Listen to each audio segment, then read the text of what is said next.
Good afternoon to you. Mark Sudduth, HurricaneTrack.com, here with your hurricane outlook and discussion for Friday, August 31st, 2018. Let's take a look at what's happening out there before we head into the nice and long Labor Day weekend. School is back in session for kids, college kids, and young kids alike. And when we get to these 3-day weekends, they become very nice, for sure. Will you have to worry about anything in the tropics? Well, it depends on where you are. So let's take a look at what's happening. This is Miriam, and this will not be a concern to anyone. Hurricane Norman, also most likely not going to be a concern. I think any threat to Hawaii is now greatly diminished, if there ever was one with that one. And then a new invest area. They just keep popping up one after the other in the Eastern Pacific. Invest 91E. And by the way, this is the key. When we get this to calm down completely, then this area will open up very significantly over a time period afterwards. So I think that's a big key to all of this, is having a blank slate through there. And then in the Eastern Atlantic, potential tropical cyclone 6. Basically, this is the next evolution of our system in the Eastern Atlantic, in the main development region. This potential tropical cyclone thing confuses people. I don't have a beef with it. It's an added thing to have to talk about.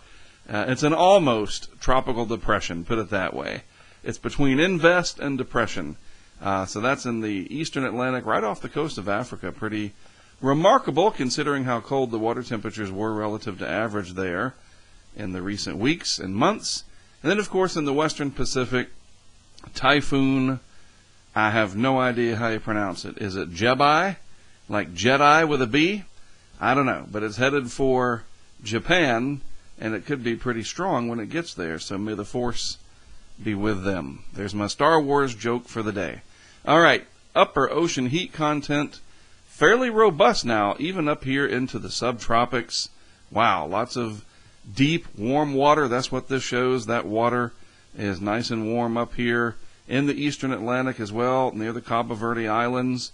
And elsewhere beyond that, you can see for yourself lots and lots of deep ocean heat content ready for anything that comes along. So we have set the stage.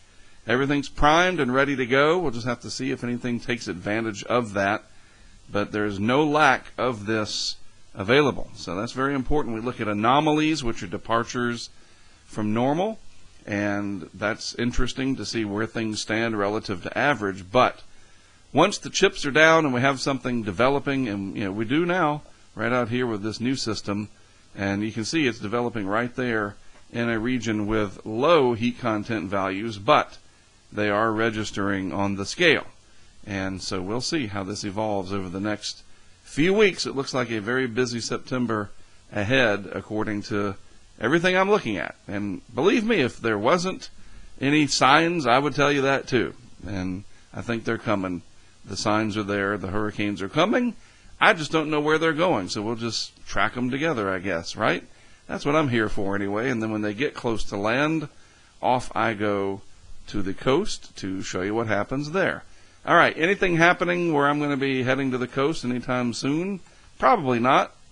This only has a 10% chance of developing tropical wave energy here, interacting with Hispaniola. This moved through the northeast Caribbean recently, bringing rainfall to areas such as the U.S., British Virgin Islands, Antigua, Puerto Rico. You saw that video yesterday, and from Carlos and in the San Juan area. So this is all going to move towards the eastern and southeastern Gulf of Mexico with time, and we might see an increase in shower and thunderstorm activity, which is a big deal, especially this weekend.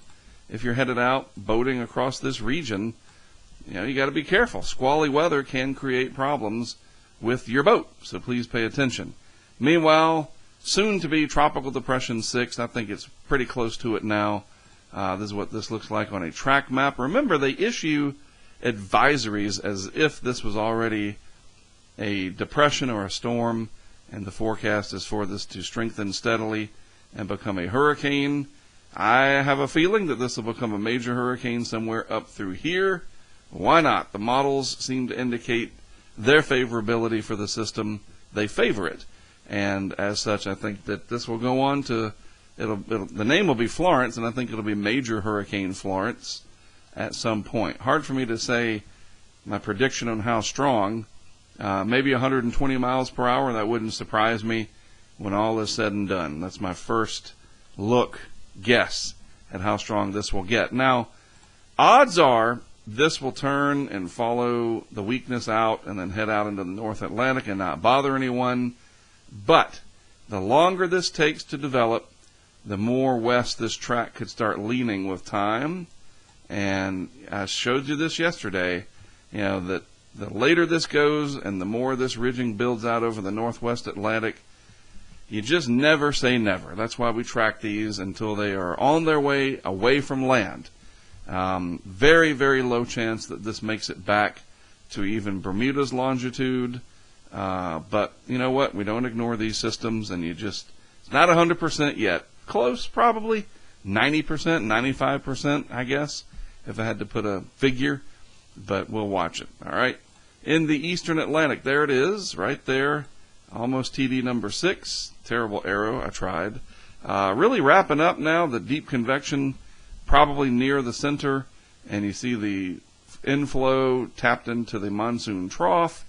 There is some drier air creating more stable conditions on the northern semicircle, and that's going to delay the overall development, but I think this will get going early enough that it will hitch a ride on this mid-Atlantic trough out here and not be of consequence to any land areas. And I think, certainly because we don't have deep layer ridging sitting here, this is not going to just keep coming west towards the islands. I want to make sure that is very clear.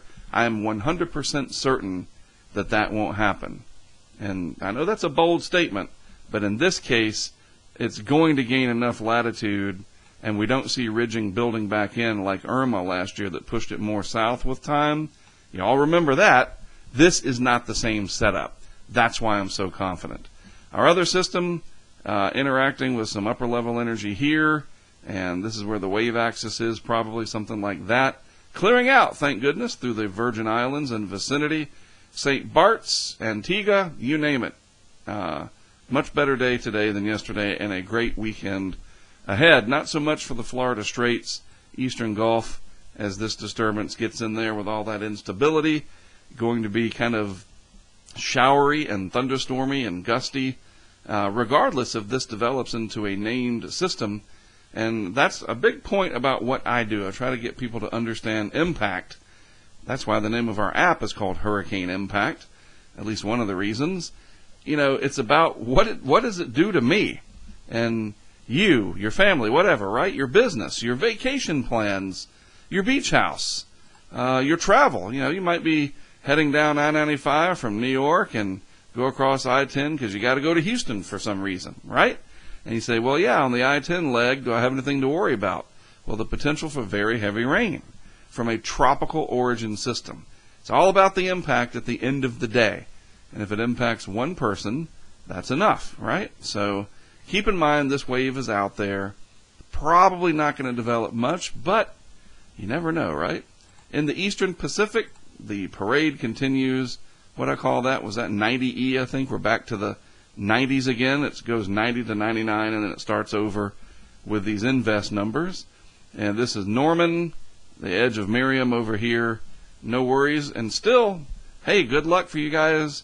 The good luck continues for Cabo San Lucas and vicinity.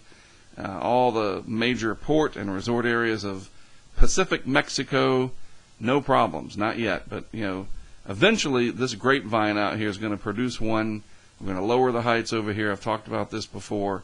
And we're going to get something recurving towards Mexico. But no, not happening yet. So let's just take a look real quick at the Euro. I think it's out to like 5 days or something like that. From the Tropical Tidbits site, this is the initial 850 millibar chart, tropicaltidbits.com, if you want to look at this yourself. And this shows us the vorticity, and here it is associated with soon-to-be TD6 and Florence. A little bit of energy right there with our tropical wave north of Hispaniola. And you get an idea, to some extent, of the pressure pattern. Fairly high pressure out here stout enough. In the eastern Atlantic, kind of a split in between, and then decent Bermuda high pressure to the west. That's the general setup. And if we move through time, 24 hours out, 48. By this time, the Euro is suggesting that this is Florence at this time, west of the Cabo Verde Islands. The energy coming into the Bahamas, northwest Bahamas to be specific, and really not much of a bump on the isobars here. You see there's just a little bit of a curvature, meaning a little bit of a wind shift, whereas this is closed off, circular. That is a bundling of energy right there. This, not so much. That's how that works. That's what I'm looking for. Do we see these areas where the energy gets bundled? And the answer for this system here, Florence, to be absolutely, but not so much for our tropical wave over here. But it will bring, like I said, showers and thunderstorms, gusty winds, so forth and so on. By 72 hours, it's crossing the southern peninsula of Florida. And, again, lots of rain and shower and thunderstorm activity. Florence to be moving on generally to the west-northwest, about like that. And then, more energy coming off of the west coast of Africa at day 3 there. And then this is day 4, 96 hours. Maybe at this point, a little bit sharper increase in activity. If it became a tropical depression or a 40-mile-per-hour tropical storm before coming into the Gulf Coast here, that wouldn't surprise me. Not a major wind or surge problem, probably, but a big rainmaker, all right? And we got to emphasize that. If it's not a headline-making Cat 5 hurricane, you can't just say, well, I'm not paying attention to it. That doesn't work because we got too many people out there, and 10 inches of rain can be a big problem, even 5 inches. So keep an eye on it. I know I will be. There's Florence to be, another system, pocket of energy, more coming off Africa. And tomorrow's the beginning of September. Cue the Green Day song, right? And so finally, at day 5 here, this is valid. Next Wednesday morning, maybe some type of tropical system here. We'll see. Does it close off? I mean, it's tropical. It's a tropical wave, but we'll see. That's 5 days out. It might bring more than just tropical wave features to the northern and central Gulf Coast. We'll just wait and see. But I'll be watching it closely. And then there's Florence, right? Not very impressive. So we'll see. The stronger it is, the more likely it is to turn north. The weaker it is, it can gain more longitude before turning north. We'll just watch and see. And then, boy, oh boy, they just keep lining up another system. And eventually, as I've been reading, it looks like we're going to have abnormal heights up here over the northwest Atlantic, southeast Canada. Lots of tweets about it from lots of smart people that see this. And it's interesting because some of it's connected to the typhoon and the teleconnection activity, almost like a bullwhip effect, where you whip the bullwhip and the waves of energy go through it. If you saw that in slow motion, you would see how that relates a little bit to the fluidity of the atmosphere and how something happening downstream, i.e. the typhoon and the Westpac, affects the weather upstream where we are. Is that right, or is that upstream and we're downstream? I guess it's upstream. That's all right. I had it backwards, but what's 180 degrees among friends?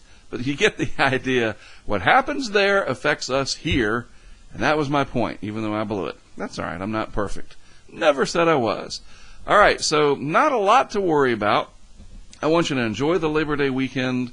It's the last sort of unofficial time of summer, even though the summer pattern's going to continue.